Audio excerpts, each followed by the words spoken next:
dizer que é importante a gente reconhecer que o projeto do Lucas já começa não apenas a trazer um debate muito interessante para essa casa, mas vejam vocês, a gente já começa a ouvir falar de seguro para o popular, né? Por que não se fez isso antes, né? Ou seja, você vê a importância da gente, do parlamento, ser uma casa de defesa do consumidor e do cidadão. E me preocupa, né, eu acho que a fala da Ana Carolina sintetiza o sentimento de nós parlamentares aqui, de que há que se reconhecer que você tem 3 tipos de atividades que estão sendo, talvez, se digladiando uma com a outra aqui, mas elas podem perfeitamente caminhar dentro de uma regulação em que você tenha seguro empresarial, em que você tenha seguro mútuo, seja ele por cooperativas de seguro ou por entidades associadas, né? Associações. Mas me preocupa quando eu vejo, às vezes, alguns expositores usar uma matéria de um jornal para dizer, olha, essa atividade praticada pelas associações é criminosa, ou ela é de furto, ou de práticas lesivas.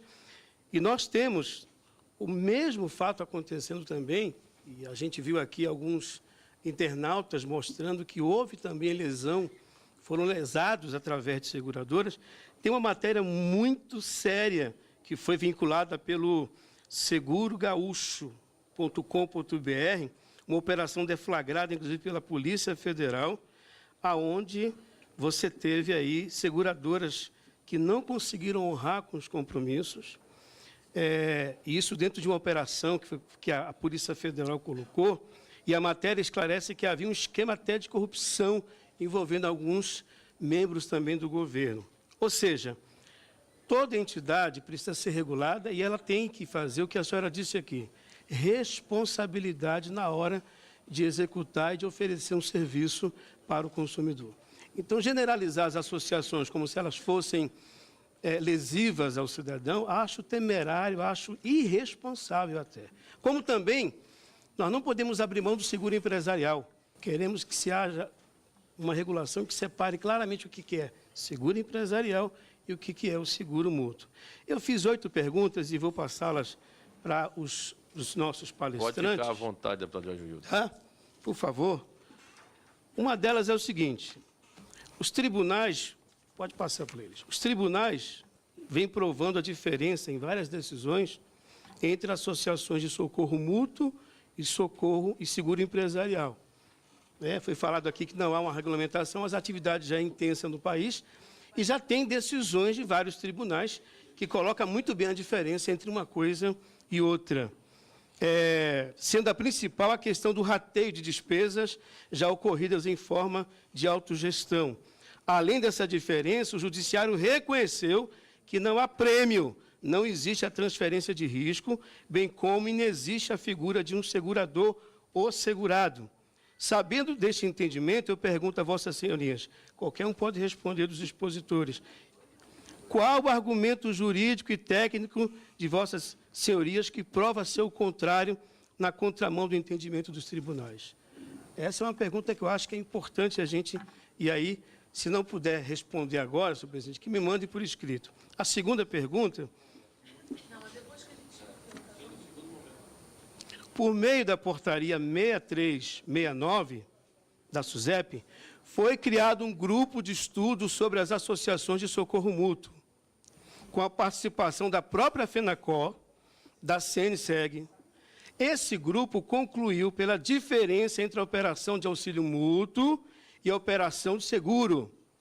Portanto, qual é a razão de se vincular nos sites das seguradoras, que são contrárias ao próprio entendimento em que elas participaram desse grupo de trabalho?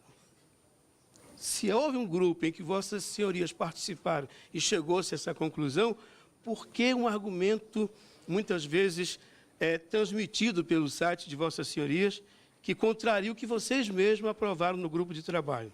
Terceira pergunta, senhor presidente. O artigo 757 do Código Civil destaca-se contrato de seguro, segurador e prêmio. O grupo de trabalho, do qual participou a FENACOR e a CNSEG, afirma que esses elementos não estão presentes na operação de auxílio mútuo. cujo grupo restrito não estaria atuando como seguradora, vez que não estaria assumindo para si os riscos dos seus membros. Cada associado ou cooperado, nesse caso, seria ao mesmo tempo beneficiário e fornecedor da garantia aos membros do grupo. O rateio dos prejuízos, em sendo integral, não obriga a realização do estudo altarial exaustivo, como ocorre com o prêmio do seguro. A contribuição para o fundo próprio não se enquadraria como prêmio, pois não seria um preço correspondente à transferência de risco. A partir desse estudo técnico, com a participação da própria FENACOR, da CNSEG, qual seria o argumento técnico e jurídico que vossas senhorias colocam, o presidente que prova em contrário o próprio entendimento dessas entidades que os senhores representam? Posso continuar, presidente? Pode. Eu agradeço. O enunciado 185 da segunda jornada de Direito Civil do Conselho da Justiça Federal diz que a disciplina dos seguros do Código Civil e as normas da Previdência Privada que impõem a contratação exclusivamente por meio de entidades legalmente autorizadas não impedem a formação de grupos restritos de ajuda mútua, caracterizados pela autogestão. Com base nesse enunciado, que diz não haver impedimento de formação de grupos de ajuda mútua, qual o argumento contrário?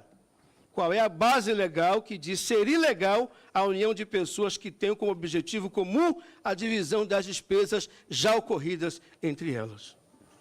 A quinta pergunta, senhor presidente, e agradeço mais uma vez a sua generosidade. Um dos pontos mais discutidos nessa comissão especial é a defesa do consumidor. Como representante da Federação dos Corretores, pergunto ao nosso deputado Armando Virgílio, que muito honrou essa casa aqui com os mandatos que teve. É informado ao eventual interessado na contratação de um seguro empresarial o valor pago a título de corretagem, respeitando assim os direitos de informação, transparência e boa-fé do Código do Consumidor? Sexta pergunta. Já se ouviu dizer por diversas vezes, principalmente pelo autor Lucas Virgílio, a quem agradeço pela proposta que hoje gera esse debate, que o mercado de seguros é regulamentado, fiscalizado e supervisionado, e que existem reservas técnicas, como também o relator disse, se ocorrer prejuízo com todos os segurados, a seguradora tem um fundo para o ressarcimento de todos os consumidores. Com base nessas informações e afirmações, como se explica a dissolução de sociedades de seguradoras e o não pagamento aos segurados, terceiros e fornecedores? Se já existe um fundo para o pagamento individual de cada um, por que se falar em plano de pagamento de credores, se já existe, em tese, o dinheiro para pagá-los? Em caso prático, qual a garantia dos consumidores na dissolvida seguradora? A sétima pergunta e penúltima. Como os estimados 5 milhões de pessoas que hoje são protegidas por essas associações, se ficar decidido pelo fim do modelo do associativismo, o que será feito dessas pessoas envolvidas no processo atual? Ficarão sem seus empregos ou sem o seu amparo? E a última pergunta, senhor presidente. Em análise da composição do Sindicato dos Corretores Sincor, FENACOR e SUSEP, verifica-se a presença daqueles da Sincor e FENACOR na estrutura da mesma SUSEP. Estes atos se apresentam bem classistas. Nas palavras de Rousseau, em sua famosa obra, os atos nada é mais perigoso do que a influência dos interesses privados nos assuntos públicos.